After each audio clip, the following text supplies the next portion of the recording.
Bienvenue à ceux qui nous ont rejoints entre les deux tables rondes. Je suis Julien Villalongue, je suis le directeur de Léonard. Je suis particulièrement heureux de vous accueillir ce matin et puis d'animer cette deuxième table ronde dans le cadre de ce festival Building Beyond. Je vous rappelle qu'il est toujours capté sur les réseaux sociaux. Vous pouvez commenter, partager avec le hashtag Building Beyond. Alors, le parti que nous avons retenu pour cette deuxième table ronde, après avoir échangé sur l'angle des territoires et de la contribution des collectivités, des villes à ce sujet de la transition climatique, c'est d'aborder cette thématique sous l'angle de l'entreprise, des solutions. Qu'est-ce que cet impératif de la transition énergétique et climatique signifie pour notre système économique, nos économies au sens large? Quel type de solutions les entreprises peuvent-elles apporter à cette transition et comment elles doivent s'adapter, contribuer, s'engager dans cette transition énergétique? Alors pour aborder ce sujet, nous avons invité trois acteurs de trois types d'environnements différents, toujours avec cet angle de l'entreprise. Alors nous avons David Laurent qui travaille à Entreprise pour l'environnement et qui viendra nous présenter son étude sur la transition zéro carbone sur l'échelle de nos économies. Je l'invite à nous rejoindre et puis à prendre place. Armelle Langlois de Vinci Construction qui nous présentera un certain nombre de solutions et des actions qui sont mises en place par Vinci Construction pour accompagner cette transition. Et puis Mathieu Ozano, que j'invite aussi à nous rejoindre, le directeur du Shift Project, qui apportera un éclairage en tant que think tank de la transition. C'est ça, comme ça qu'on appelle le Shift, ça vous voit comme vocable. Je vous remercie tous d'être présents et je vais laisser la place tout de suite à David. Alors il peut rester assis, se lever, en tout cas prendre le micro pour nous présenter les conclusions, la synthèse de cette étude que vous avez menée, que vous venez de nous présenter sur la transition zéro carbone. Il faut juste appuyer sur le petit bouton. Merci Julien. Oui. Enchanté, donc David Laurent, je m'occupe des sujets climat et gestion des ressources chez EPE. Donc peut-être un mot sur EPE pour commencer. C'est une association d'entreprises, donc d'une quarantaine de grandes entreprises françaises, qui a pour but de travailler avec ses membres sur à la fois la détection et l'intégration des sujets émergents dans le domaine de l'environnement, du climat, de la biodiversité, des ressources, dans les stratégies de ces entreprises. Donc on travaille sur ces sujets justement en organisant et en facilitant une réflexion commune de ces entreprises. Et dans le cadre de ces réflexions, on a travaillé à partir de 2015, donc au lendemain de l'accord de Paris, sur le sujet de la neutralité carbone. Hop, la zapette fonctionne. Est-ce que la zapette fonctionne? Il faut l'activer aussi.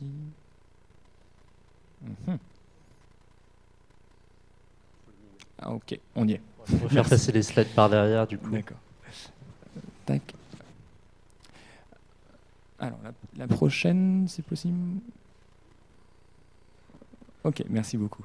Alors, je pense que pour introduire cette session, ça va être intéressant de discuter sur le sujet de la neutralité carbone, puisqu'en fait, si on se fait un peu l'histoire de ce sujet, en fait, il faut remonter à minima, je dirais, jusqu'à l'accord de Paris. Donc l'accord de Paris, je pense que vous avez certainement dû en entendre parler. Il vise donc c'est l'accord qui a inscrit l'objectif de la limitation du réchauffement de la Terre à 2 degrés et si possible 1,5 degré.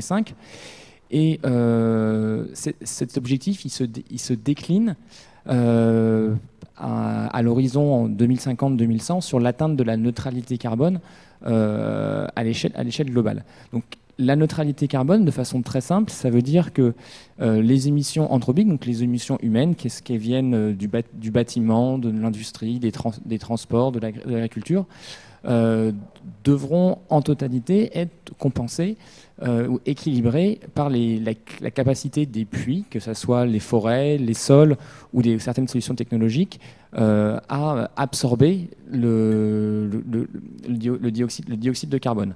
Donc c'est vraiment cet objectif qui concrétise, je dirais, cette ambition planétaire. Donc ça, c'est pour le niveau planétaire. Quand on regarde en France, ce qui s'est passé, c'est en 2017, il y a le plan climat de la France qui a été présenté par Édouard Philippe, a encore décliné cet objectif planétaire au niveau français, et ça s'est traduit par un objectif de neutralité carbone en 2050.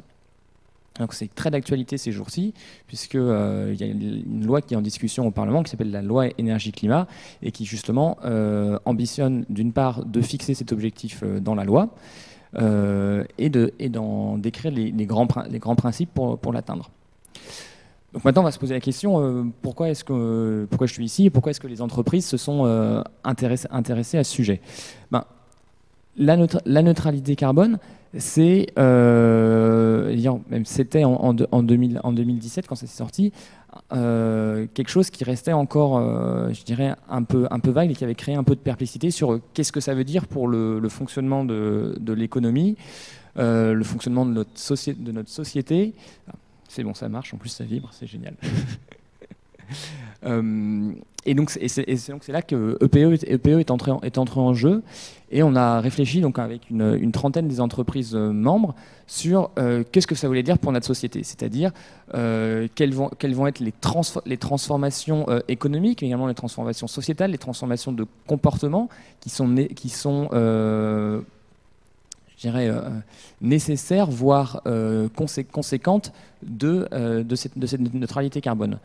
Donc, si on prend un peu de recul, c'est assez intéressant que des entreprises se plongent dans cette approche, puisque c'est assez inhabituel comme démarche, en fait. C'est-à-dire que c'est des entreprises qui se positionnent non plus sur une réflexion propre à leur secteur, propre à leur secteur d'activité, mais qui vont avoir une réflexion sociétale, transversale et à long terme, puisqu'on passe jusqu'à 2050. Alors, typiquement, voilà, des plans d'action stratégique d'entreprise, c'est 3-5 ans pour répondre à certains impératifs des investisseurs. Quand on regarde sur les investissements de long terme dans des infrastructures, on peut aller à 10-15 ans, voire dans certains cas plus loin, mais globalement, c'est quand même beaucoup plus lointain que les horizons habituels. Et un autre élément qu'il faut avoir en tête quand on s'attache à ce type de problématique, c'est la multidimensionnalité. Parce que typiquement, les études de prospective, c'est des analyses technico-financières sur qu'est-ce qu'il faut mettre en place comme technologie et combien ça va coûter. Très vite, on se rend compte quand on parle de ces thématiques-là que finalement, même si le point de départ, c'est une contrainte climatique, donc c'est impératif de neutralité carbone, on va très vite aboutir à dépasser cette approche-là et à se projeter dans des thématiques de projets de société. Puisque en fait, les transformations sont tellement importantes qu'on en arrive à toucher les différents pans de la société. Donc, dans ce cadre-là, les approches sociologiques, qui sont des choses qui sont couramment je dirais, sous-utilisées dans les approches prospectives, sont quelque chose d'extrêmement intéressant qui apporte je dirais un complément de pertinence et de degré de finesse dans l'analyse à la fois des conditions et l'identification de leviers pour atteindre ces objectifs. Hop. Alors, je vais passer celle-là, pour gagner un petit peu de temps, on va se focaliser sur d'autres sujets, et je vais aller directement sur les résultats de cette étude, donc qui étaient les entreprises qui se posaient la question, donc la neutralité carbone, est-ce que c'est possible, et si oui, sous quelles conditions. Donc le point positif, c'est que oui, c'est possible. Donc en réfléchissant pendant plus de 18 mois avec un certain nombre d'experts, de parties prenantes, la conclusion de l'étude, donc qui dépasse de loin les sujets habituels dans les entreprises, c'est que cette neutralité est possible, et la deuxième corollaire immédiat, c'est C'est possible, mais c'est quelque chose d'extrêmement ambitieux, de grande ampleur. Donc, d'où la transformation sans précédent. Et ça, pour le comprendre, il y a ce chiffre de moins 0,45% qui est extrêmement révélateur. C'est le rythme annuel de réduction des émissions qu'il faut avoir sur les 30 prochaines années pour atteindre cette neutralité carbone. Et pour le comprendre, eh ben, on peut le comparer à ce qu'on a fait sur les 25 dernières années, donc de 90 à 2015, où annuellement on a réduit nos émissions de gaz à effet de serre de 0,5%. Donc on est plus ou moins en train de dire qu'il faut accélérer le rythme d'un facteur 9. Donc c'est énorme, surtout quand on voit les dynamiques actuelles où on n'est pas forcément à ce niveau-là de vitesse. La deuxième chose qu'on peut retenir, c'est,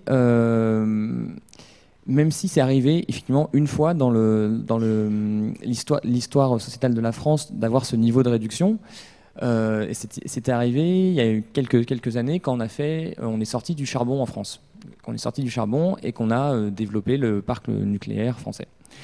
Par contre, ici, là, on se rend compte que si on veut retrouver ce niveau de réduction, on va devoir non pas se concentrer sur un secteur, mais sur l'ensemble des secteurs et des pans de l'économie. Donc, que ça soit donc les bâtiments évidemment, mais la mobilité également, l'industrie, l'agriculture, l'énergie, l'eau, l'échelle. Donc vraiment une démarche, je dirais, transversale à l'économie.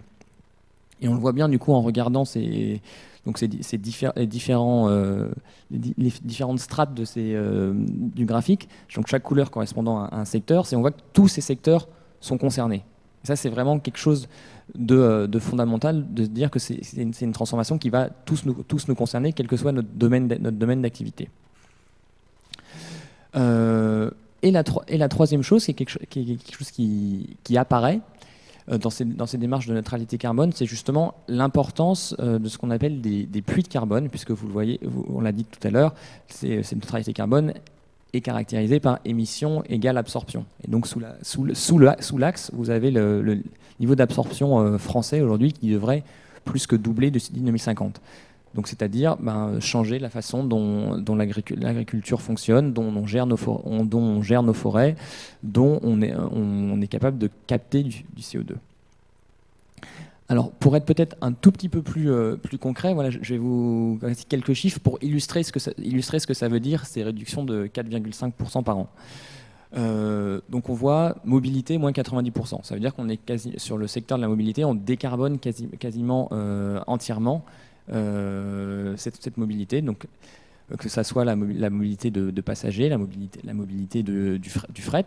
Et donc là-dedans, les corollaires qu'il y a derrière, c'est une électrification importante, l'utilisation de solutions type de gaz naturel, donc également d'origine renouvelable, l'utilisation d'autres solutions type hydrogène, donc un changement profond de la façon dont le secteur de la mobilité et du coup de son amont est organisé.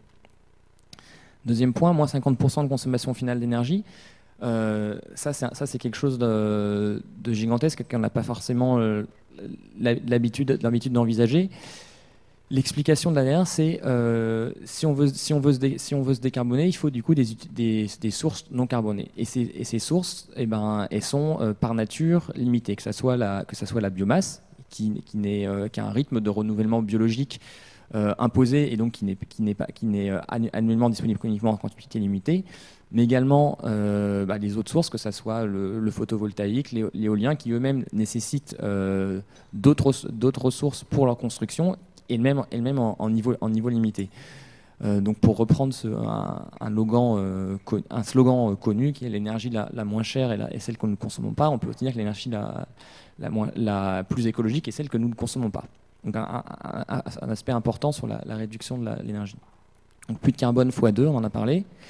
Donc quelque chose qui va concerner effectivement directement la construction, donc c'est la rénovation des logements, donc un défi très important auquel on s'est attaqué depuis de nombreuses années, mais qui n'avance pas. Donc on a des propositions assez presque disruptif dans cette étude. On propose des obligations de rénovation dans certaines conditions, en particulier au moment des renouvellements ou dans le cadre des rénovations de copropriété.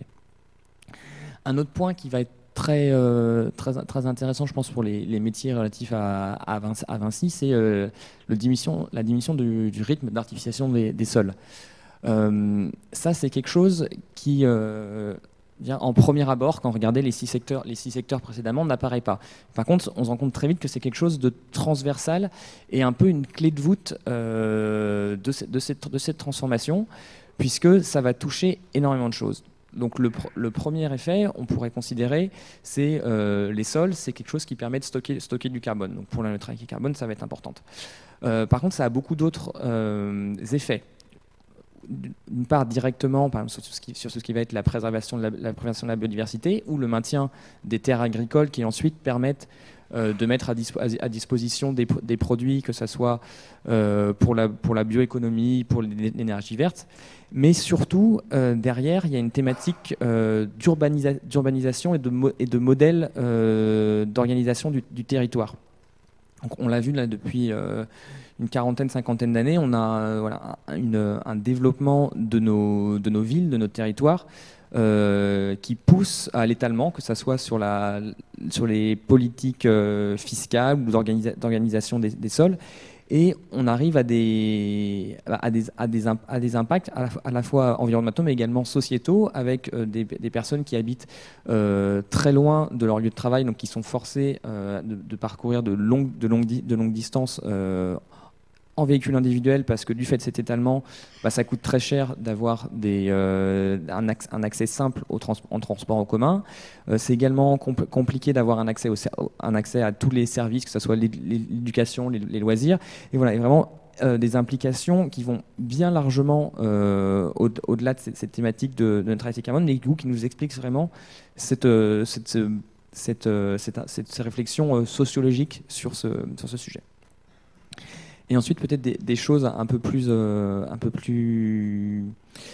aussi concrètes, on va dire, sur le recyclage. On a des objectifs de 80% de recyclage des déchets, et également sur les individus et sur les comportements où on a réfléchi aux possibilités de diminuer la consommation de viande par deux, autant pour des impacts environnementaux que de nutrition et de santé individuelle. Alors, quand on réfléchit à ces sujets, il y a une autre question qui apparaît pardon, je suis allé un tout petit peu trop vite. Alors, j'essaie de revenir en arrière. Ouais. C'est ok, c'est très bien ces scénarios, mais comment on vit? Donc c'est là qu'on rejoint le point sur la sociologie. Et en fait, pour essayer de traduire d'un point de vue individuel et sur les modes de vie cet exercice, on a travaillé avec un certain nombre de sociologues pour comprendre qu'est-ce que ça voudrait dire et comment on vivrait en 2050 dans cette société. Et donc, on a identifié deux dimensions pour pouvoir être en mesure d'illustrer ces modes de vie, qui sont le niveau de motivation individuelle, à savoir que quand on regarde les études sociologiques, on rend compte et l'appétence pour le changement, je rends compte qu'il y a plus ou moins trois grands types qui sont ce qu'on a appelé les réticents, les variables et les sobres, donc avec des niveaux de motivation variants. Et la deuxième dimension qu'on a pris en compte, c'est les besoins individuels qui donc vont impacter in fine les émissions. Et ça, on peut dire, il y a différents déterminants au-delà de la motivation individuelle qui sont liés d'une part au stade de la vie, c'est-à-dire des gens qui sont mariés, des gens qui sont en couple ou qui sont avec des enfants ou qui sont à la retraite vont pas avoir les mêmes besoins, et de la même façon en fonction évidemment du revenu et de la localisation géographique, que ce soit des gens qui vivent en zone rurale, périurbaine ou urbaine. Il y a des déterminants, je dirais, que ce soit économique ou d'infrastructure, qui vont influencer la capacité à émettre ou à diminuer ces émissions. Et donc ce qu'on a fait, c'est d'essayer voilà, de coupler ces deux dimensions et voilà, d'illustrer ces modes de vie. Et ce qu'on se rend compte, bah, c'est que ces modes de vie, bah, globalement, ils restent effectivement très divers, puisque les gens sont différents, les gens vivent dans des contextes différents, mais ces modes de vie, ils sont pas... c'est pas le retour à la hutte et la bougie. On continue à être capable de vivre selon un certain nombre d'aspirations. Après, faut pas non plus tomber à l'inverse dans une approche du bisounours où effectivement aujourd'hui en France tout le monde ne considère pas que la vie est rose. Bah, en 2050 ça serait pareil. Il y a toujours des gens qui se trouveront qui trouveront qu'ils sont contraints dans leur envie, dans leur ambition. Mais voilà, l'idée c'était de réussir à comprendre qu'est-ce qui pouvait se passer, comment est-ce qu'on pouvait vivre. Et à la fois pour nous, ça a été un moyen justement d'affiner ce modèle et surtout d'être capable de le communiquer un peu plus facilement. Et je vais sauter à une autre conclusion. C'est qu'est-ce que ça veut dire de façon pratique sur comment est-ce qu'on y va. Parce qu'on s'est rendu compte que c'est extrêmement ambitieux, extrêmement des changements de grande ampleur. Et le corollaire qu'on a identifié très rapidement en discutant avec différentes parties prenantes, c'est en fait il n'y a personne qui dit ok, tout ça me va, je fonce. C'est en fait l'expression qui est revenue plusieurs fois, c'est non mais moi si je fais ça, je me tire une balle dans le pied. Et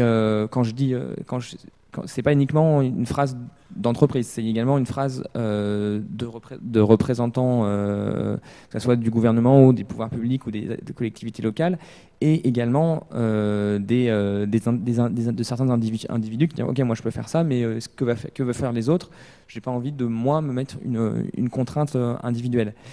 Et c'est pour ça que du coup on a réfléchi sur ce triptyque pouvoir public, acteur économique, citoyen, consommateur, où on se rend compte qu'il y a un certain nombre de synergies.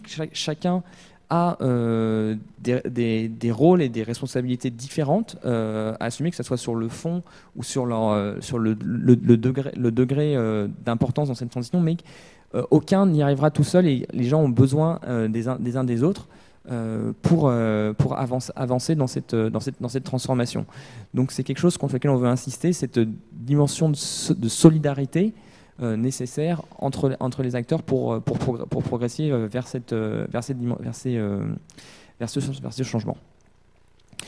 Et le dernier point que je voudrais mettre en avant, c'est des changements profonds.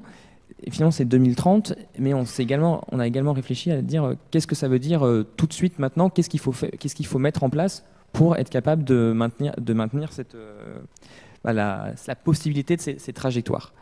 Et du coup, on a formalisé 14 recommandations qui pardon, hop, je suis encore allé trop vite, je suis désolé. Qui formalise les actions à mettre en place à très court terme. Hop. Ah oui, c'est pas la même chose sur l'écran, c'est pour ça. En fait, je me rends compte très tard de ça. Tu contrôlais? Ok, bon. Bon, j'espère que vous avez... Ok, en plus il y a un décalage. Ok, on s'en sort. Voilà. Et voilà, pour essayer de rendre concret tout ça, on a identifié 4 domaines. Le premier domaine, on l'a appelé l'intégration du climat dans l'inconscient collectif, et ça rejoint beaucoup d'un certain nombre de discussions de société aujourd'hui. On se rend compte que finalement, tout ça, on dit on n'y arrivera pas tant qu'on n'aura pas une prise de conscience générale sur la nécessité, d'une part, de l'urgence à agir face au réchauffement climatique, mais d'autre part de l'ampleur des transformations qui sont nécessaires, et troisièmement de la capacité de chacun à agir face à ce défi. Donc c'est vraiment quelque chose d'important, et pour nous on voulait également du coup trouver des axes pour renforcer cela. Donc au-delà d'une appropriation collective par les discours médiatiques, politiques, etc., on voulait d'autre part reprendre le sujet de l'éducation et inclure ces thématiques dans des socles communs, bien au-delà des formations spécialisées, faire un travail également sur la publicité, sur les représentations sociales qui sont induites dans la publicité, que ce soit vers les modes de vie désirables qui sont induites par les représentations sociales, mais également, in fine, sur la cohérence entre les produits qui sont promus et ces trajectoires 2050. Un deuxième point qui nous paraissait important, donc c'est tout l'aspect des cadres économiques. Donc le commerce international et tout ce qui est l'angle de la compétitivité des entreprises. Donc c'est encore revenu dans le débat ce week-end avec l'accord de libre-échange qu'a conclu l'Union européenne avec le Mercosur, et il y a eu un certain nombre de réactions, dont une tribune de Nicolas Hulot qui est parue hier sur effectivement la compatibilité et la façon dont ces traités de libre-échange impactent les aspects environnementaux. Fiscalité carbone, donc on l'a vu avec l'épisode Gilets jaunes, c'est quelque chose sur lequel il y a un besoin très important de communication, mais même également in fine de cohérence dans l'application dont c'est fait. Les investissements bas carbone pour les entreprises, élément clé. Sur les mesures sectorielles, on les a rapidement évoquées tout à l'heure, donc je ne vais pas y revenir. Et pour conclure, peut-être sur la neutralité carbone, quelque chose qui apparaît fortement et qui était un petit peu, je dirais, sous-évalué précédemment, historiquement, c'est ce triptyque forêt, agriculture, alimentation, et qui revient sur le devant de la scène, puisqu'on se rend compte d'une part que la biomasse qui va permettre de décarboner l'économie et d'utiliser en substitution des énergies fossiles, elle est intrinsèquement limitée, et donc ça pose des questions d'une part de nécessité de comment est-ce qu'on en génère plus, et surtout comment une fois qu'on est arrivé au maximum de ce qu'on peut avoir, comment est-ce qu'on gère, quel système de gouvernance on a pour optimiser l'usage de cette biomasse. L'implication qu'il y a derrière, c'est le modèle d'agriculture. Quel modèle d'agriculture qu'on veut? Comment est-ce qu'on peut rétribuer les différents services qui sont demandés aux agriculteurs? Et dernier point sur l'alimentation, donc à la fois saine pour l'humain et pour le climat. Donc je vais m'arrêter là, mais peut-être pour faire la conclusion sur cette étude qui a été donc réalisée à la fois par une implication forte des entreprises, de parties prenantes, ça peint un panorama des enjeux liés à cette neutralité carbone et au changement du coup sociétal qu'il y a derrière, et que ça ouvre un certain nombre de débats qui vont bien au-delà du champ climatique, et on se rend compte de ce besoin de transformation profonde. Donc c'est une première étape, c'est un premier pas où on a montré des réflexions qu'on peut avoir au sein d'entreprises, et comment est-ce qu'on peut commencer à se saisir de façon très très concrète de ce sujet. Et donc c'est un peu un appel à continuer le dialogue au sein de ces cercles de réflexion, mais surtout d'action. Merci David pour cette présentation complète. Effectivement, ce qu'on retient, c'est ce chemin possible entre aujourd'hui et cette neutralité carbone à l'horizon 2050 que vous montrez bien dans cette étude, avec un élément important, c'est cette nécessité de mobilisation très collective au final sur l'ensemble des compartiments. Il y a un chiffre que je retiens, c'est qu'il faut aller globalement 9 fois plus vite que ce qu'on a fait dans les 30 dernières années sur le rythme de réduction de nos émissions de gaz carbonique. Peut-être avant de passer la parole aux deux autres intervenants pour leur demander leur réaction, est-ce que vous avez fait un chiffrage de ce que cela veut dire en termes d'investissement, en termes de transformation de flux financiers, de flux d'investissement dans nos sociétés?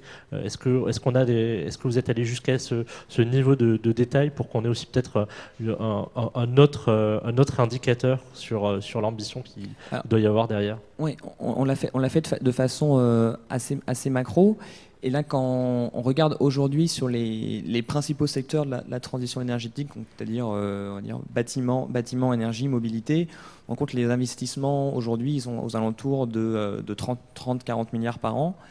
Et les résultats, c'était d'ici 2030, il faudrait arriver à faire x2,5, x3 d'investissement dans ces secteurs-là. Il faut faire x3 d'investissement par an, c'est ça?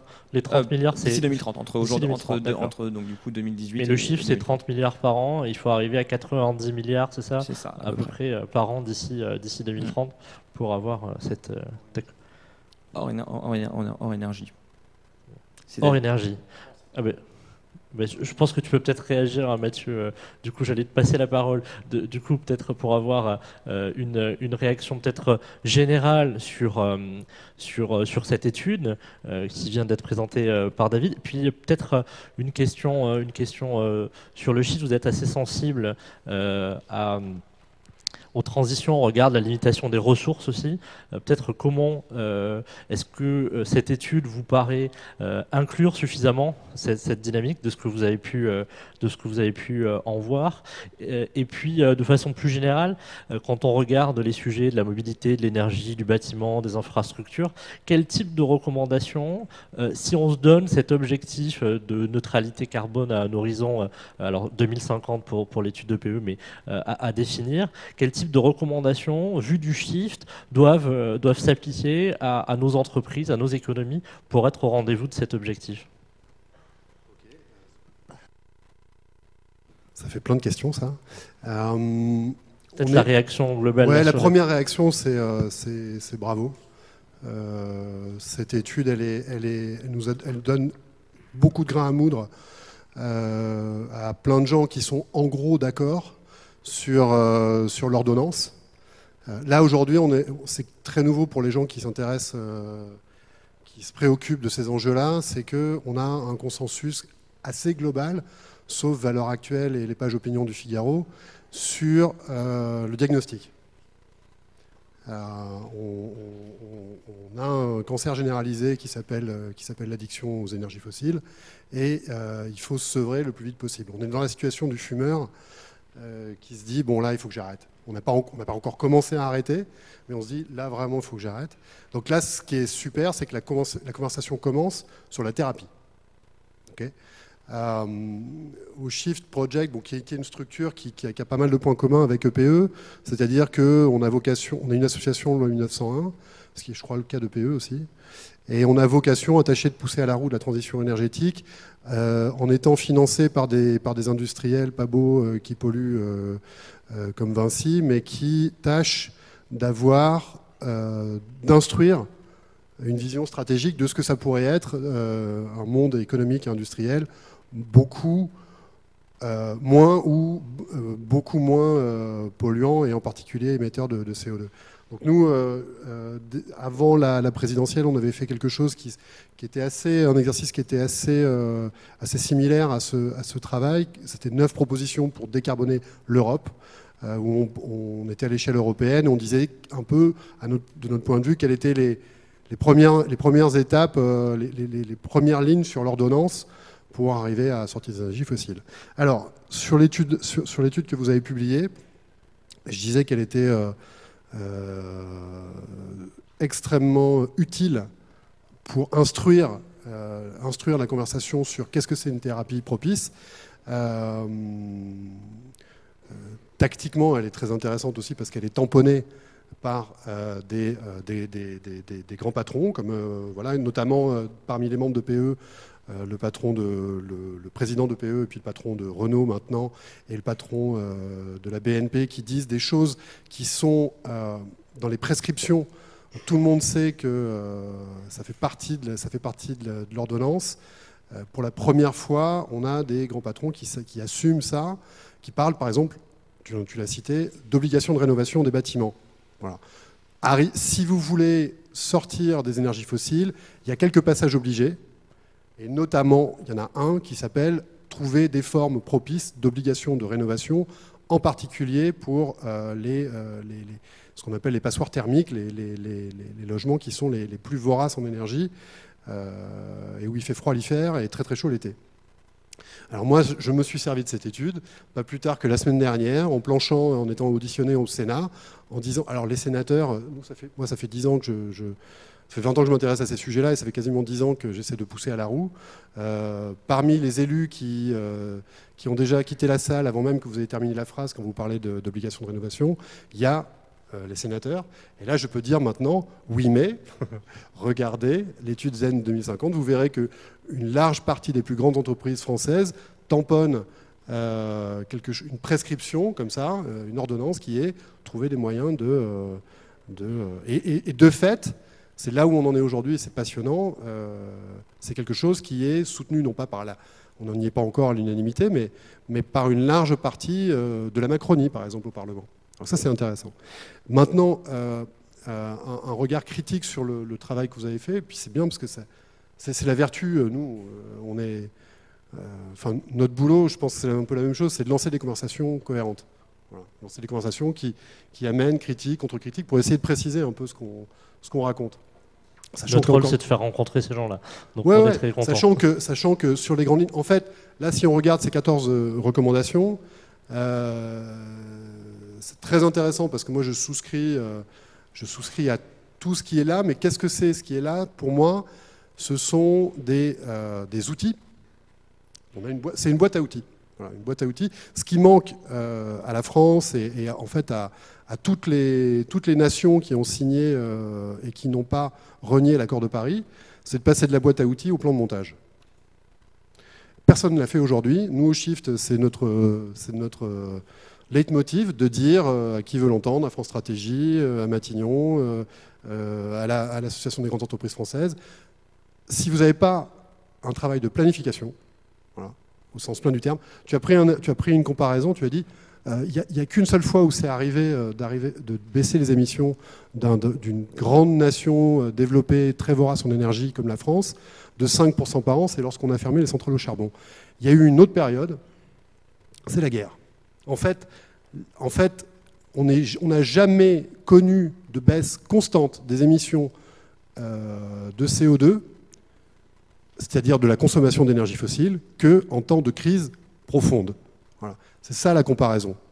5% par an de baisse des émissions de CO2 d'un pays développé comme la France, ça n'est jamais arrivé qu'en temps de crise profonde, la sortie du charbon, on a été une, ou de guerre.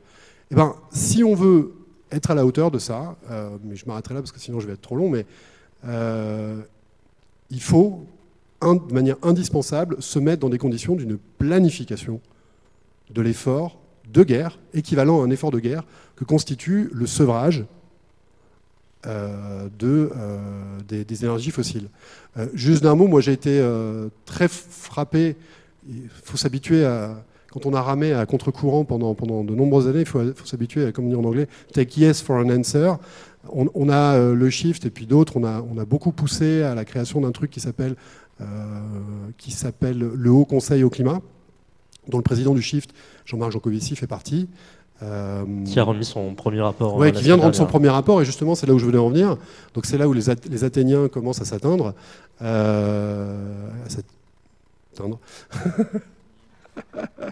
Comment ça s'atteindre? C'est que là-dedans, il y a deux maîtres mots dans le rapport du Haut Conseil au climat, c'est cohérence et planification. Planification, c'était considéré comme un gros mot il y a encore quelques mois, quand on en parlait à France Stratégie, qui s'appelait avant le commissariat au plan. On disait ah, mais vous parlez de planification, mais c'est du communisme. C'est intéressant parce que le commissariat au plan est une création, quelque chose qui a été rendu opérationnel par une alliance historique entre la droite, entre les gaullistes et les communistes. Précisément, à une époque où il fallait reconstruire, par exemple, tous les ponts qui étaient entre Caen et Paris. Vous voyez, des époques où il y avait un peu de la cohérence à mettre dans les investissements publics-privés. Voilà. Donc pour nous, voilà. Et donc du coup, le rapport Zen 2050, c'est une liste des courses, il faut trouver la recette. C'est une boîte à outils, il faut trouver le plan de montage. Voilà. Maintenant, ok, ce qui est super, c'est qu'on a un assez large consensus pour dire que ça passe par des trucs comme changer, assez lourd, mais relativement, beaucoup de gens commencent à comprendre, changer notre façon de nous déplacer, changer notre façon de bouffer, changer la manière dont on conçoit la responsabilité qu'on a quand on est propriétaire d'un logement, etc., etc., etc. Donc, on va peut-être pouvoir avancer, enfin. On va essayer d'avancer du coup dans le schéma de cette table ronde. Je vais laisser la parole à Armelle Langlois. Alors on a parlé d'artificialisation de sol, de reconstruction de ponts, même si c'est pas forcément le sujet, mais de rénovation de ces 16 millions, c'est ça, de logements. Quand on s'appelle Vinci, quand on voit les efforts demandés pour atteindre cette trajectoire ambitieuse de développement, quel type de solution on peut apporter et comment un groupe comme Vinci, et particulièrement Vinci Construction, peut-il contribuer à cette trajectoire? Merci Julien. Donc les activités de Vinci, pour mémoire, sont de deux types. On a les activités des concessions qui sont sur du temps long et les activités de temps court, le contracting. En étant à la fois investisseur, constructeur et opérateur de bâtiments et d'infrastructures, nous sommes évidemment un acteur majeur dans la transformation des villes et des territoires. Et c'est pour cela que nous devons tous les jours innover sur des sujets de mobilité, d'énergie, d'environnement, de vivre ensemble, donc justement afin de répondre aux enjeux du monde contemporain et contribuer à atteindre la neutralité carbone en 2050. Donc nos activités ont évidemment un impact sur les milieux naturels et provoquent des nuisances et parfois même des pollutions. C'est pourquoi nous travaillons continuellement à l'amélioration de nos pratiques dans le but d'éviter ou de réduire au maximum ces impacts. Et afin de répondre à ces enjeux, les entreprises du groupe Vinci mènent notamment des démarches de certification environnementale et de labellisation interne des chantiers. En ce qui concerne notre propre empreinte environnementale, Vinci a entrepris de structurer sa démarche de progrès autour de 3 axes: énergie-climat, économie circulaire, eau et préservation des milieux naturels. Et de multiples initiatives sont prises dans le groupe pour réduire la consommation énergétique, donc qui est principale source d'émissions de gaz à effet de serre, grâce à des solutions d'efficacité énergétique et à l'utilisation d'énergies renouvelables. Donc à titre d'exemple, Vinci Construction France participe activement à l'expérimentation E+C-, donc bâtiments et énergie positive et réduction de l'empreinte carbone, qui préfigure en France la future réglementation environnementale de 2020. Et nous sommes partie prenante dans les groupes d'expertise du ministère, justement pour l'élaboration de cette réglementation. Voilà. Des travaux ont été menés par Vinci Construction France pour qualifier et surveiller la qualité de l'air intérieur de ces bâtiments et par Vinci Énergie pour mesurer dans les grandes agglomérations la qualité de l'air, donc en collaboration avec la start-up Clarity. Afin de renforcer l'usage des énergies renouvelables, certaines entités du groupe s'engagent dans un déploiement interne. Voilà, notamment en République dominicaine, Vinci Airport a lancé un programme d'équipement de ses aéroports en parc photovoltaïque pour couvrir à terme plus de 20% des besoins en électricité. Les entreprises de Vinci développent aussi des solutions relatives à la gestion des matériaux et à leur provenance et leur réemploi. Donc, dans son activité de production et de recyclage de matériaux, Eurovia participe à cette transition vers une économie circulaire. Après 2 ans de recherche, à titre d'exemple, sa solution, la route 100% recyclée, a été expérimentée en conditions réelles, donc sur un chantier de rénovation autoroutière sur le réseau de Vinci Autoroute. Et chez Vinci Construction, toujours si on parle de matériaux et d'économie circulaire, donc nous développons des bétons qui sont très bas carbone, qui sont réalisés à base de matériaux qui sont considérés actuellement comme des déchets. Et tout ça pour améliorer l'impact environnemental des ouvrages tout en anticipant toutes les évolutions de la réglementation. Merci pour ces solutions. Il y a quelque chose qui était très frappant aussi dans l'étude et la présentation de David, c'est cette nécessité d'aller chercher aussi des leviers sociétaux, sociologiques, d'usage. Est-ce que c'est un champ de réflexion, d'intégration de solutions pour Vinci dans ces solutions? Comment on intègre cet impératif peut-être dans les projets qui sont portés par le groupe? Il faut évidemment absolument prendre les usages en compte. À chaque fois que quelque chose évolue, quelque chose se transforme, il faut que les usagers soient embarqués et deviennent partie prenante. Donc, par rapport aux différentes solutions développées par les entreprises de Vinci, on a une offre qui s'appelle Oxygène. C'est une offre d'éco-conception qui a été développée par Vinci Construction France et Vinci Facilities. On va modéliser énergiquement un bâtiment efficace tout au long de son cycle de vie, donc de la conception à l'exploitation, et tout ça pour nous permettre de mesurer les performances réelles des ouvrages que nous livrons. Donc il va falloir qu'on travaille en amont avec les clients qui vont définir quels vont être les usagers de ces ouvrages, quels vont être les besoins, quelles sont les performances à atteindre. Et nous, ensuite, on va rester plutôt pendant 2 ans en tant que constructeur pour vérifier que cette performance réelle est réellement atteinte et aussi aider les usagers à prendre possession des bâtiments et à apprendre à l'utiliser. Voilà. Les attentes en fait de nos clients et de la société civile évoluent beaucoup tous les jours, hein, on le voit. Il faut vraiment innover pour répondre à ces attentes. Donc, à titre d'exemple, on a développé une opération de logement à Vaucresson qui sera alimentée par la chaleur fatale, c'est-à-dire la chaleur qui est perdue par le duplex de la 86 et qui est actuellement exploitée par Vinci Autoroute. Et tout ça, en fait, ça permet en fait aux usagers d'avoir accès à une énergie de récupération qui est moins chère que le gaz à terme. Ensuite, on anticipe évidemment les évolutions de la ville de demain. Donc, à titre d'exemple, il y a certaines villes qui réfléchissent à des solutions de collecte d'urine pour valoriser ces ressources naturelles qui sont actuellement perdues. Donc, pour cela, il va falloir développer des solutions techniques qui vont nous permettre à nos projets d'être compatibles avec ces demandes et qui vont être acceptables par les usagers, hein, parce que tout le monde n'est pas prêt à avoir des toilettes sèches chez soi. Et qui vont nous permettre votre cartographie des multiples profils du coup. Voilà, et qui vont nous permettre, on espère à terme, de proposer des solutions de bâtiments zéro déchet pour lesquelles les usagers seront capables d'utiliser ce bâtiment dans cette optique. Je voudrais qu'on approfondisse un peu ce sujet, peut-être Mathieu avec toi.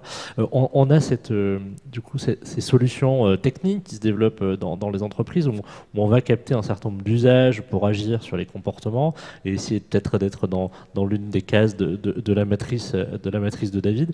Tu as parlé tout à l'heure de ces sénateurs, tu as parlé tout à l'heure de cette économie de guerre. On voit que c'est un sujet éminemment politique, c'est cet enjeu de transition. Alors est-ce que ce sujet, c'est un impératif, une ambition qui doit être portée par les pouvoirs publics, ou est-ce que c'est une ambition partagée, une responsabilité partagée qui doit aussi peser sur les entreprises? Quelle est la vision du chiffre sur cette mise en mouvement au final pour atteindre l'objectif? C'est mettre en mouvement l'économie, la société, c'est finalement la même chose. Peut-être le truc le plus important que vous avez montré, qu'on a beaucoup en tête, c'est le triangle tu as montré, pouvoir public, alors on met ce qu'on veut en haut, hein, pouvoir public, entreprise et citoyen, vous avez appelé ça citoyen consommateur. Il faut arriver à, je ne sais pas comment dire, aligner ce triangle. Pour y arriver, il faut que tout le monde... voilà.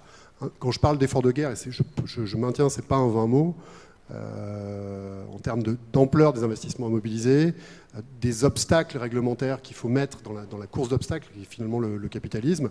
Toutes les solutions, techniquement, on sait faire énormément de choses. Il y a des solutions qui sont pertinentes, d'autres qui ne le sont absolument pas. Donc les pouvoirs publics ont d'abord une responsabilité pour séparer les Horaces et les Curiaces, pour dire ça, je ne vais pas prendre des exemples, on a tous en tête des exemples assez caricaturaux de gadgets qui finalement non seulement ne nous rapprochent pas de la cible, mais nous en éloignent. Je propose par exemple de réfléchir un peu sur les usages qu'on a du numérique. Le Shift a proposé un rapport tout récemment sur l'obésité numérique. On sait qu'on a mesuré que le Shift a mesuré que l'empreinte du numérique était aujourd'hui supérieure à celle de l'aviation et en croissance très forte. Donc à terme, si on veut être sérieux, si les entreprises, les citoyens consommateurs et les pouvoirs publics veulent être sérieux avec les engagements environnementaux, il va falloir collectivement qu'on se pose des questions sur les usages. Donc ça veut dire les qualifier. L'avantage qu'on a sur ce sujet pour arriver à aligner ce triangle, c'est qu'on parle de physique fondamentalement. Donc il y a une grande part, tout n'est pas quantifiable, la motivation intuitive des gens sur ces sujets n'est pas quantifiable, le discours politique qui va permettre d'embarquer la société n'est pas quantifiable. Par contre, le résultat, en sortie de chaîne, lui, ça s'appelle des tonnes de CO2, des tonnes d'équivalent CO2, des joules, des watts, etc. C'est des grandeurs quantifiables. Sur le numérique, typiquement, nous, on a regardé, on s'est dit, OK, on a une empreinte du numérique qui explose. Où est-ce que, si on devait jouer notre rôle de lobby, qui est notre rôle, par quel bout on peut proposer de prendre le sujet? On a regardé, on a dit, tiens, de façon écrasante, c'est la vidéo dans les usages. Il y a la partie production du matériel. Production, c'est assez simple. Moins vous achetez de bécanes, moins elles sont puissantes, grosso modo, moins elles ont d'impact. Après, dans les usages, il y a un machin qui s'appelle la vidéo. Voilà. Pour vous donner un ordre de grandeur, 10 heures de vidéo à haut débit, 4 films, c'est l'équivalent du contenu de tout Wikipédia en anglais. Alors là, voilà, se pose la question... En termes d'empreinte? En termes de volume, en termes de téraoctets, en termes de zétaoctets. 10 heures de films à haut débit, 4 films sur Netflix, c'est le même contenu que tout Wikipédia en anglais. Donc là, à ce moment-là, le triangle pouvoir public, producteur, consommateur peut commencer à se dire, alors soit on fait comme Trump, on prend les accords de Paris, on en fait des papillotes, ou alors on se pose la question collectivement. Et typiquement, nous on a regardé, dans la vidéo, il y a des usages dont on peut questionner la valeur sociétale. Avoir du haut débit pour faire de la chirurgie à distance, intéressant. Avoir du haut débit pour diffuser de la pornographie, peut-être moins intéressant. Donc sans aller... Et nous, on propose de lancer des conversations là-dessus. Sans aller dans la prohibition, on peut se dire, tiens, le porno en très haut débit, peut-être que le législateur pourrait dire, alto fou, ça passe très très bien en 3... Je ne vais pas faire des jeux de mots de mauvais goût, mais sur les vidéos de petits chats, mais on les voit correctement à 360 ou 420 pixels par... Voilà. C'est ce genre de questions qu'il faut arriver à se poser maintenant.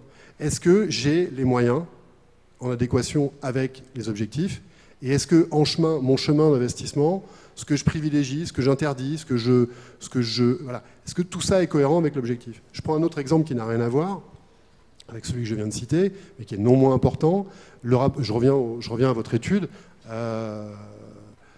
Zen 2050, alors nous on n'a pas été impliqués dedans, mais j'ai pu suivre un peu, j'ai pu aller un peu en arrière-cuisine, puisqu'il y a un cabinet de conseil dont on est très proche, qui s'appelle Carbon 4, qui a beaucoup participé. Donc j'ai regardé un peu comment ça se passait en cuisine. Il y a un truc qui a été écarté d'entrée, je ne trahis pas, je crois, un secret. D'ailleurs, c'est tout à fait explicite dans le rapport. C'est pour ça que je posais la question tout à l'heure sur l'énergie. C'est la pomme de discorde nucléaire versus renouvelable. Okay, si on veut faire de l'électricité massivement, si on veut électrifier le parc automobile, par exemple, il va falloir beaucoup d'électricité. Donc, où est-ce que la société met ses investissements? Bon. Je ne vais pas rentrer dans cette pomme je ne vais pas m'adresser cette pomme de discorde. Par contre, la conséquence, puisque Zen 2050 s'est dit, enfin, les commanditaires de Zen 2050 se sont dit, on ne va pas rentrer là-dedans, on va parler un peu d'autre chose. Parce que c'est vrai que ça pollue, et je suis d'accord, enfin, je veux dire, tous les débats sur la transition énergétique, très souvent, sont absorbés comme l'arbre qui cache la forêt par l'alternative ENR nucléaire, et on ne parle plus que de ça. C'est un sujet très important, mais c'est un sujet parmi d'autres. Bref. Du coup, Zen 2050 mise énormément sur la biomasse. Beaucoup. C'est-à-dire qu'il y a un scénario qui est très ambitieux, qui est assumé par les signataires, moi ça m'a surpris, et agréablement surpris, qui parie sur un scénario qui est le scénario de Solagro, qui est très, enfin, on va dire, si vous connaissez un peu les acteurs, qui est assez dans la philosophie assez proche du travail que fait Negawatt sur la production d'électricité. Et Solagro, le scénario Solagro mise sur un développement considérable de l'utilisation des ressources biomasse. Aujourd'hui, et c'est là que ça commence, c'est là que la conversation va devenir intéressante, c'est qu'il va falloir tester un peu les conditions limites physiques de ce dont on parle. Et Solagro, typiquement, pour vous donner un ordre de grandeur, dit biomasse, 2050, on peut faire 500 TWh. 500 grosso modo, je crois, c'est ça. 500 TWh, c'est la production de gaz, c'est la consommation qu'on a de gaz en France, et c'est à peu près aussi la consommation d'électricité qu'on a en France. C'est considérable, considérable, et quand on regarde les scénarios qui sont disponibles, il y a d'autres scénarios qui sont largement plus business as usual dans l'utilisation qu'on a actuellement de la biomasse pour faire de la chaleur ou de l'électricité, qui misent, en poussant les hypothèses aux limites dans le monde qu'on connaît aujourd'hui, à quelque chose comme 100 TWh. 100 TWh, 500 TWh. C'est là que la conversation commence. La chance qu'on a, c'est qu'elle est quantifiable, cette conversation. Enfin, les éléments de cette conversation sont quantifiables. Mais ce qui est très important, c'est justement ça. C'est que dans ce triangle de la conversation pouvoir public, entreprise, consommateur, on appelle un chat, un watt, et à ce moment-là, on va pouvoir tirer l'équation jusque là où on peut la tirer. Sans des choix pertinents et cohérents. Sans croquer dans la pomme de Discord, du coup, une réaction sur ce qui a été dit, vous partagez l'analyse qui est faite par Mathieu de vos choix sur cet aspect de production électrique. Non, effectivement, c'est des points très importants. Donc, je ne vais pas revenir sur le côté ENR versus nucléaire, puisque c'est un sujet. Merci, ça serait un autre débat. Vous regardez les membres de l'étude, on n'aurait pas pu avoir de consensus. Et justement, c'est l'intérêt de cette étude, c'est d'avoir regardé les sujets sur lesquels on pouvait avoir des consensus et ceux où on peut dire qu'il n'y a pas de consensus. Et s'il n'y a pas de consensus, in fine, ça veut dire qu'il y a potentiellement des marges de manœuvre, où il y a encore des différents choix qui sont possibles. Et de pouvoir identifier là où il y a des consensus, c'est-à-dire là où il y a des convergences. Et c'est pour ça que c'est intéressant, comme Mathieu l'a dit aussi, de confronter cet exercice-là aux exercices qui ont été faits par le ministère, donc la stratégie nationale bas carbone, voire également les projets de stratégie de long terme européens sur le climat, où on voit clairement des convergences dans les approches, et je dirais que c'est rassurant pour tout le monde. C'est rassurant à la fois pour les pouvoirs publics de dire bah oui, on n'est pas les seuls acteurs à se poser la question, et même quand il y a des gens qui font des démarches avec des approches un peu différentes, on voit que finalement les conclusions sont pas si différentes que ça. Donc ça, c'est bien pour tout le monde de se dire effectivement, ça permet de rassurer peut-être sur la planification, de se dire voilà, l'objectif il est à peu près partagé. Ensuite, il va falloir se poser la question de comment on y va. Et là, du coup, sur comment on y va, je pense que je peux revenir sur le point sur la biomasse peut-être. Sur la biomasse. Et effectivement, je pense que c'est l'intérêt des exercices comme ça. En fait, c'est d'avoir une approche transversale et multidimensionnelle. Et en fait, on va permettre de voir les potentiels impacts d'une décision. Parce que sur l'aspect de biomasse, on avait fait un exercice très très simple. C'est on avait pris les différentes feuilles de route sectorielles qui existaient. Donc, c'est-à-dire il y a des acteurs qui veulent utiliser de la biomasse pour faire de la méthanisation. Il y en a d'autres qui veulent prendre la biomasse pour faire de la pyrogasification. Donc, la pyrogasification, on peut dire c'est une voie de valorisation énergétique de la biomasse, mais au lieu de faire une voie humide comme la méthanisation, c'est une voie sèche. Bon, c'est un processus technologique, mais c'est deux filières différentes avec des acteurs différents. Donc là, on a la méthanisation, pyrogasification. Il y a également des acteurs qui veulent faire de la chaleur renouvelable, donc avec des réseaux de chaleur, comme à Paris, vous avez le CPCU. Il y a d'autres valorisations possibles qui sont les biocarburants aériens, et en particulier, c'est quelque chose qui est fort, puisque dans l'aérien, il n'y a pas aujourd'hui d'autres technologies alternatives, à la différence de ce qui existe sur le sol, où on peut utiliser autre chose. Voilà, et là, je pourrais encore vous dire d'autres utilisations possibles de la biomasse. Mais voilà, il suffit quand on a additionné ces différentes potentiels, donc ce que les secteurs visualisaient, Et ben on s'est rendu compte que même avec notre scénario qu'il a dit qui est assez ambitieux, je l'assume, là le scénario de 2050, mais comme beaucoup de scénarios, ça passe par un développement des ressources renouvelables. Donc on l'augmente. Donc effectivement, potentiellement, il faut faire attention aux effets induits qu'il peut y avoir sur la biodiversité, sur l'organisation du territoire, etc. Mais même en ayant dit bon, on va faire attention, mais on va quand même augmenter cela, on se rend compte que l'offre potentielle en 2050, elle est bien inférieure à la demande potentielle.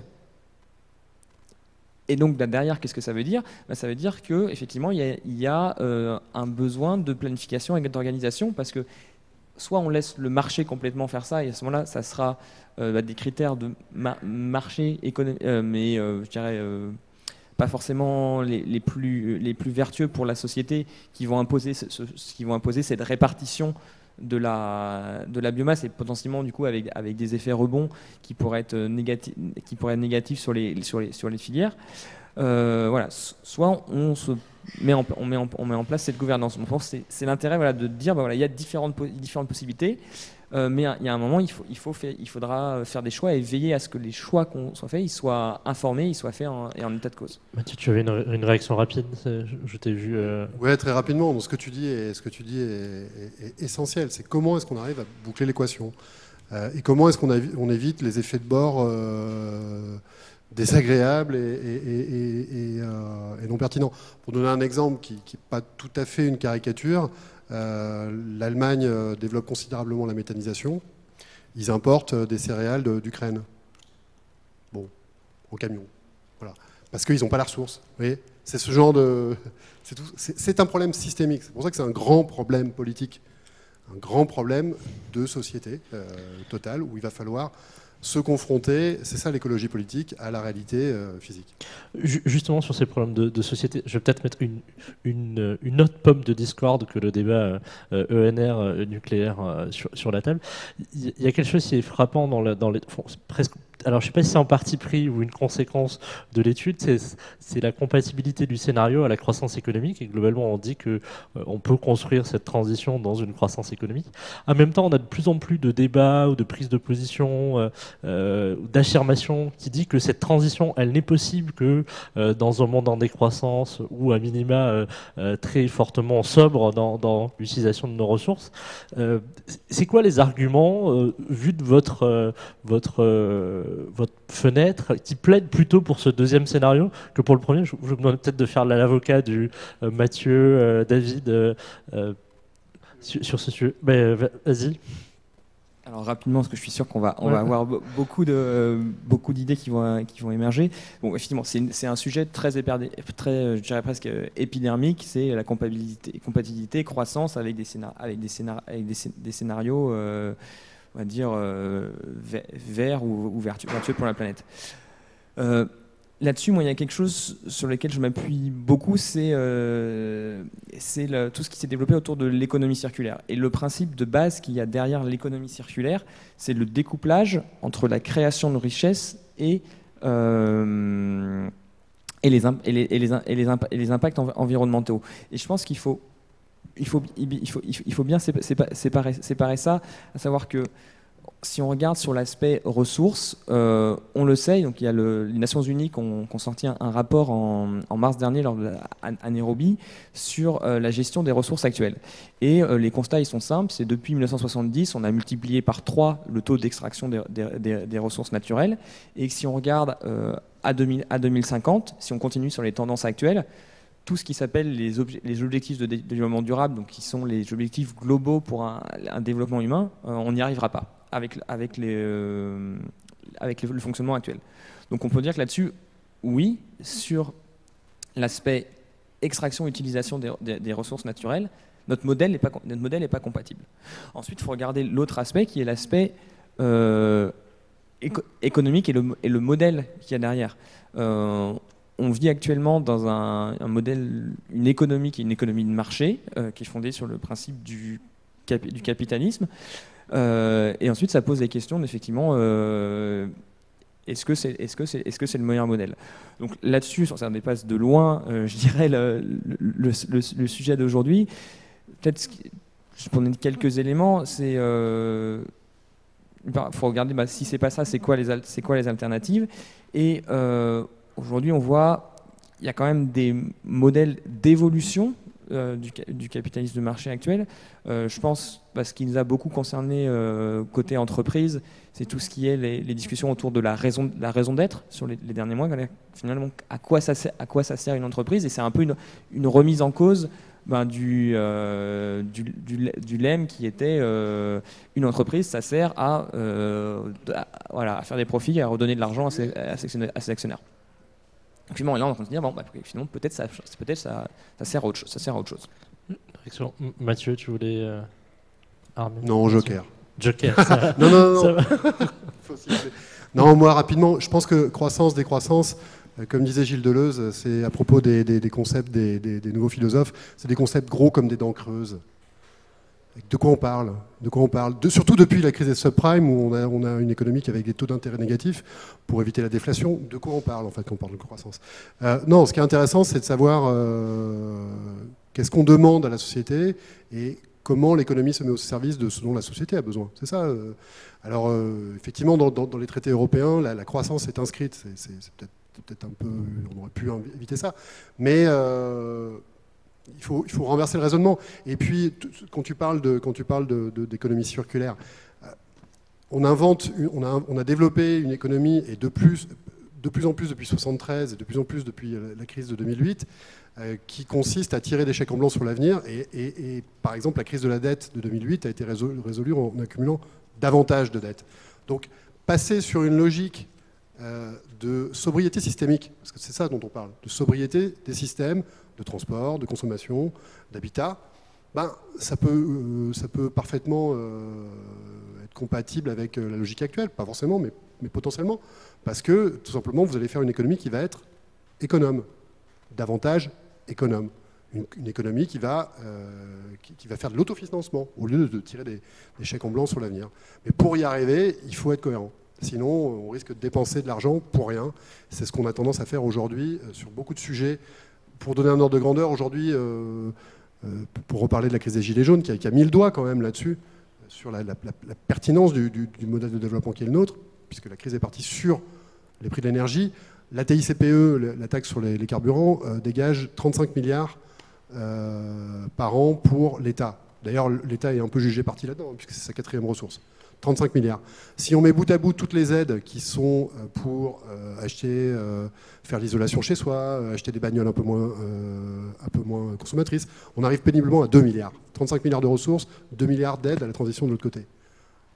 On voit bien que la taxe carbone est un non-sujet. Il faut savoir ce qu'on veut, il faut se mettre en cohérence.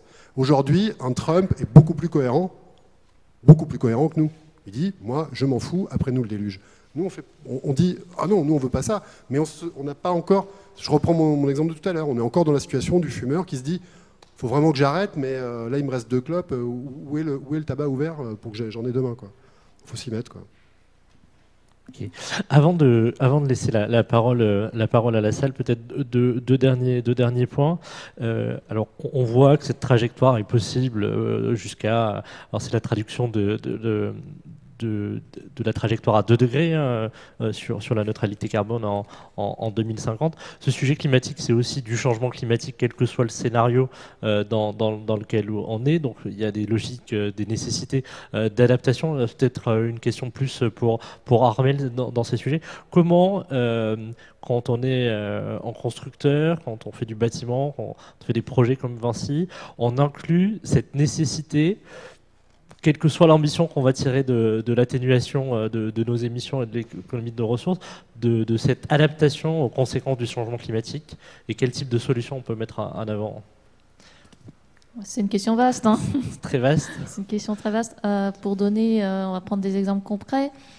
Par exemple, si on prend le cas des inondations, là, nous, on livre des bâtiments qui ont la capacité à être inondés tout en restant en fonctionnement. Ça veut dire qu'on va réfléchir aux matériaux qu'on va utiliser, au système qu'on va mettre en place. On va modifier l'architecture même du bâtiment, justement, pour prendre en compte ce facteur d'inondation. Voilà, et donc c'est des systèmes, si on ne peut pas les mettre hors d'eau, évidemment on va mettre en place tout ce qu'il faut pour les protéger, et sinon on va les déplacer pour qu'ils ne soient pas atteints par l'eau. Concernant la canicule, puisque c'est d'actualité, donc évidemment on réalise nos études, nos simulations thermiques dynamiques, nos simulations énergétiques, avec les scénarios et les fichiers météo de maintenant, mais aussi on fait tourner nos bâtiments avec des fichiers météo de 2030 ou 2050. Quelquefois on nous demande ça. Voilà. On va regarder évidemment ce qui se passe au niveau des pics de froid, mais surtout ce qu'on regarde maintenant et ce qui va modifier la conception du bâtiment, c'est comment est-ce qu'on minimise l'inconfort qui est lié à ces périodes, ces vagues de chaleur. Voilà. Et c'est vrai que ça modifie complètement l'architecture même du bâtiment, sa conception, et c'est des manières de raisonner qui sont complètement différentes. Pour aller plus loin, donc nous, on va beaucoup travailler notamment sur l'intégration du végétal, l'intégration du végétal en ville, comme sur on se pose beaucoup de questions sur de quelle manière on va ramener une biodiversité urbaine qui va être pérenne, qui va pouvoir rester dans le temps. Donc c'est d'ailleurs pour ça qu'on a monté une société qui s'appelle Urbalia. On l'a montée avec AgroParisTech, et cette société a pour but de travailler justement, d'aller plus loin sur ces questions de végétal en ville et de qualifier et quantifier les services qui sont rendus par cette biodiversité urbaine. Titre d'exemple, sur le campus AgroParisTech, là, sur lequel nous avons travaillé, on a expérimenté des outils qui étaient destinés à quantifier la régulation thermique qui était apportée par les toitures végétalisées. Donc évidemment, c'est des solutions techniques qui doivent être ensuite pérennisées. Ça veut dire qu'il faut travailler sur les usages derrière, mais comment est-ce que ça va être entretenu, qui va passer, à quel moment, etc. etc. Merci à tous les trois pour ces éclairages. Y a-t-il des questions dans la salle? Alors je sais que le temps est court, et notamment Mathieu doit nous... Alors je vais me balader dans la salle pour le micro. Merci. Bonjour, je suis journaliste pour Alliancy, un média sur la transformation numérique des entreprises. Après, je vais poser une question qui n'est pas forcément sur les entreprises, mais je réagis en fait au pan sociétal, c'est-à-dire d'engager la société dans cette transition. Aujourd'hui, on a un quart aussi de climato-sceptiques, notamment aussi des jeunes qui sont particulièrement touchés, genre 36%. Un quart. Et en fait, ma question, c'est comment, par la publicité, par exemple, ou même des campagnes de communication, comment engager vraiment cette société qui va faire preuve de réactance sur des messages. Là, vous parliez justement des fumeurs. On s'est rendu compte que les messages d'arguments d'autorité depuis les années 90 n'ont pas forcément marché. La loi Evin, ça a pas mal marché. La loi Evin, ça a pas mal marché. Le durcissement des pubs sur le tabac, ça a pas mal marché. Ouais. Et on pourrait tout à fait imaginer, là je voyais des pubs, je peux pas, j'ai Miami, là, une pub pour une compagnie low cost. Je trouve ça... Voilà, il va falloir faire un peu de cohérence. Ce message nuit au climat que vous allez laisser à vos enfants, par exemple.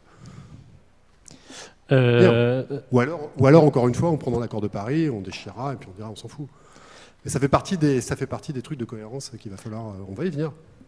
David, c'est un point aussi que vous avez mentionné sur l'inconscient collectif. De mémoire, c'était mettre le climat dans l'inconscient collectif. Et il y avait notamment le sujet de la publicité. Oui. Donc, deux choses. Il y a la publicité. Je veux dire, avant la publicité, le point 1, c'est l'éducation. Ce qu'on a derrière, c'est... je veux dire, sur ce sujet, on a quand même la chance...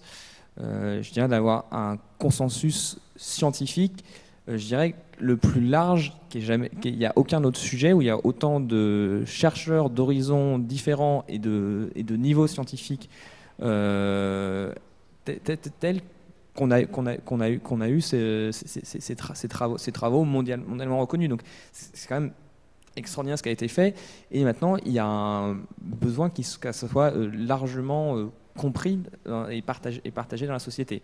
Mais effectivement, c'est des sujets, on a dit, c'est complexe, c'est systémique. Donc voilà, donc il y a quand même un effort à se faire là. Ensuite, sur la publicité, bien sûr, la publicité, je dirais, mais même plus largement, la publicité, en fait, c'est les médias, les influenceurs, les faiseurs de tendance. Et c'est la question qu'il veut dire, c'est quoi le modèle de société dans lequel on s'inscrit, vers quoi on veut aller, qu'est-ce qui va être désirable, c'est-à-dire, moi, en tant qu'individu, c'est quoi la vision la vision de la vie que je veux qui va être déterminée par ce que je vois, que ce soit les médias, la télé, et quand effectivement, si j'ai l'impression que le mode de vie, la réussite sociale, c'est d'avoir un SUV que j'utilise 1 heure par semaine, de partir tous les week-ends sur une île paradisiaque, d'habiter dans une énorme maison à 300 km de Paris et depuis laquelle je me déplace en taxi volant pour aller à la Défense tous les jours. C'est des choses qui existent, hein, ou qui sont en train d'être développées en tout cas. Voilà. C'est juste cette question-là, effectivement, de cohérence. Et je dirais, la cohérence, elle se fait effectivement entre ce que je veux et ce qui est mis à disposition. Voilà, et on peut dire, donc, du coup, la cohérence, c'est qu'est-ce que la société veut et qu'est-ce que la société met à disposition. D'un mot, parce que je vais devoir partir, il y a vraiment un risque là-dessus. On comprend bien la logique, mais justement, je reviens à mon exemple du fumeur et aux injonctions contradictoires. Ça va être décisif, par exemple, pour la bagnole. Ce que tu viens de décrire, on voit bien que c'est un virage à 180 degrés par rapport au message publicitaire. C'est le modèle, l'horizon, la ligne de mire du message publicitaire qu'il va falloir prendre un virage à 180 degrés, à 180 à l'heure. On sait que c'est difficile, voire impossible. Donc il va falloir un peu être cohérent. Et pour la bagnole, quand on parle d'électrifier ou de prendre à contre-pied le modèle de... voilà, pour magnifier ma réussite sociale, j'ai besoin d'avoir une grosse bagnole, d'être tout seul dedans. Il va falloir que les gens qui sont convaincus qu'on a un problème vital soient puissants et convaincants et cohérents dans la conversation publique, qui va un jour aboutir à dire la pub, tout comme il est interdit de faire de la pub pour un certain nombre de substances psychotropes, il sera interdit, il devrait être interdit déjà de faire de la pub pour des gros 4x4. Avant de les interdire, purement et simplement. Bonjour Monsieur Azano, donc ma question et bonjour à tous. Ma question s'adresse à vous en particulier. Alors tout d'abord, pour parler de l'actualité, évidemment, je suis très inquiet de la montée des climato-sceptiques, notamment de ceux qui prennent le pouvoir, tels que Trump et tant d'autres. Mais en même temps, je combat aussi l'idée de l'écologie punitive, puisqu'avec la crise des Gilets jaunes, on voit bien que c'est l'échec de l'écologie punitive, verticale, et aussi les sanctions qui ne tiennent pas compte du portefeuille des Français. Parce qu'une fiscalité, un matraquage fiscal, c'est quelque chose qui rend l'écologie impopulaire. Donc comment est-ce qu'on peut passer d'une écologie punitive à une écologie incitative avec une fiscalité souple? Est-ce qu'il ne faut pas repenser l'écologie ? Alors, moi je dirais que ce n'est pas une écologie, la taxe carbone telle qu'elle a été développée sur les carburants. Je prenais mon exemple tout à l'heure de la TICPE, 35 milliards versus 2 milliards. Ce n'est pas une écologie punitive, pour moi c'est une écologie inconséquente. On a fait le travail, alors nous on nous a pas mal tendu le micro pendant la crise des Gilets jaunes et on était assez à l'aise pour en parler parce que nous ce qu'on dit c'est que la taxe carbone c'est un peu comme je disais tout à l'heure, c'est un outil. C'est un outil au service d'un plan de montage, d'une programmation. On a fait un travail assez poussé au Shift, même très poussé, de modélisation sur... Au Shift, en fait, on a vocation à proposer des réponses sur des problèmes qui sont réputés à la fois clés et indémerdables de la transition énergétique. Donc il y en avait un qui était très beau, c'était la mobilité en grande périphérie urbaine. Comment tu fais en sorte de proposer des alternatives. À l'époque, on ne s'était pas posé la question des Gilets jaunes, on avait fait le constat que le vote extrême, et en particulier le vote Front National, parce que ça s'appelait encore le Front National, est maximum lorsque la distance domicile-travail est maximale. Donc voilà, on a fait un travail de modélisation pour... et le résultat auquel on arrive, c'est que si on développe de manière cohérente et audacieuse toutes les alternatives à la bagnole individuelle, je répète, y compris en zone périurbaine, en grande périphérie urbaine. Donc ça veut dire des investissements cohérents et systématiques dans la mise à disposition du covoiturage. Il y a des startups partout qui se montent pour la mobilité quotidienne. Il y a des startups partout qui se montent en Ile-de-France en particulier là-dessus. Pour que ça soit facile de prendre un vélo ou un vélo électrique pour aller jusqu'à son bus, jusqu'à un train, avec des trains qui arrivent à l'heure et qui sont suffisamment nombreux, etc. Un shift, précisément, des investissements publics du modèle route-bagnole individuelle vers toutes les alternatives cohérentes pour précisément proposer des alternatives. Le problème des Gilets jaunes, ce n'était pas une écologie punitive, c'est une absence de conséquences. On a fait parce que la réflexion n'était pas assez mûre, je pense. On est resté dans le modèle l'acteur économique et rationnel. Si je lui mets une taxe carbone, il va faire autre chose. Ben non. Quand tu es en banlieue du Lyon-Cuiseaux ou du Havre et que tu n'as pas d'autre choix que de faire tes 50 bornes par jour pour prendre ton diesel, tu n'as juste pas d'alternative. Ce qu'il faut, c'est précisément une planification qui mette à disposition des alternatives. La bonne nouvelle, il y en a deux par rapport à ça dans le travail qu'on a fait. En tout cas, c'est une conversation qu'on lance. C'est les niveaux d'investissement qui sont réclamés pour faire ça dans la grande périphérie urbaine n'ont rien à voir avec les ordres de grandeur des investissements qu'on a pu mettre dans le réseau autoroutier ou dans les réseaux TGV, rien à voir. On parle de 3 milliards par an pour tout le périurbain en France en CAPEX versus 60 milliards d'OPEX pour la route dans le périurbain. Bon. Et au résultat de ça, on arrive à proposer aux gens des modes de transport qui leur permettent de se déplacer en termes de temps équivalent et de réduire de plusieurs centaines d'euros par an leur facture de transport. D'accord ? Donc c'est pas les fins de mois contre la fin du monde là. C'est se préoccuper de la fin du monde dans une réponse cohérente. Ça peut aussi donner de l'air au budget des gens les plus modestes. Et ce raisonnement que je viens de vous faire sur la mobilité, vous pouvez tenir exactement le même sur le bâtiment quand on passe par des obligations de rénovation pour les gens qui habitent ce qu'il est convenu d'appeler des poubelles énergétiques où tu es modeste, tu as des revenus modestes, tu lâches plusieurs centaines, voire plusieurs milliers d'euros par an dans ta facture d'électricité. À quel moment on ne peut pas demander, dans le cadre d'un effort national, aux propriétaires bailleurs de mettre quelques centaines ou quelques milliers d'euros par an dans les poubelles énergétiques pour mettre de la laine de roche, de la laine de chanvre ou ce qu'ils veulent, pour isoler correctement et faire que les gens, c'est pas l'écologie punitive ça, c'est un effort national qui va conduire en particulier les plus faibles, parce que c'est pas nous le problème. C'est pas nous, c'est pas vous, c'est pas moi, enfin je sais pas quels sont vos revenus, mais c'est pas vraiment nous le problème. Le problème, c'est les gens auxquels on a offert un modèle de développement qui s'avère être catastrophique. Quand on a dit, dans les années 60, lorsqu'on ne voyait pas l'horizon des limites physiques, allez vous installer dans les champs de patates, là où le prix du mètre carré est pas cher.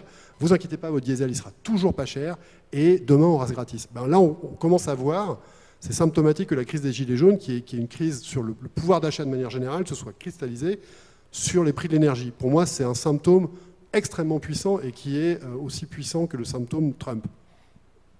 Il faut changer. Je suis désolé, on va devoir exactement. Donc, je vais assumer les frustrations que je vais générer dans l'assistance pour les questions. Vous avez la possibilité de discuter avec nos intervenants juste à côté. Je les remercie tous les trois. Armelle, David, Mathieu, merci de les applaudir. Merci à vous. Je vous rappelle que le festival Building Beyond continue ce soir avec un événement sur les aéroports commutateurs des chaînes urbaines. Et si vous souhaitez revoir ou voir les autres conférences, vous les retrouverez sur notre site internet. Merci à tous, merci à tous les trois.